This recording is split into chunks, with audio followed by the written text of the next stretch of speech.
महाराज जी चरण स्पर्श। महाराज जी इनका कहने का भाव है कि ये पुलिस विभाग में है कि कभी-कभी ऐसा होता है जनमानस जो आम जनमानस होता है कई बार असुविधा उनको बहुत हो जाती है, न्याय प्रक्रिया बहुत देरी हो जाती है। इस विधि या पुलिस कार्रवाई से हम पाप से अभिमुक्त हो सकते हैं क्या? हृदय न्याय करना चाहता है पर विधि प्रक्रिया इतनी लंबी है, समय लेती है कि मन में एक टीस सा हो जाता है कि ये तमाम पुलिस अधिकारी इस प्रक्रिया से अधिकांश व्यथित होते हैं। हाँ बिल्कुल। तो बहुत लंबा इनको रखना ही पड़ेगा जेल में तब तक या तो ऐसे में महाराज जी ये पाप के भागीदार दे रहा जब तक उसका दुख भोग है तब तक न्याय प्रक्रिया साथ नहीं देगी। जहां दुख भोग खत्म हुआ न्याय प्रक्रिया साथ दे देगी।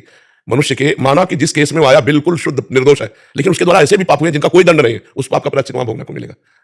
बिना अपने कर्म के कहीं किंचन मात्र भी कोई कष्ट नहीं मिल सकता, पक्का समझ लो।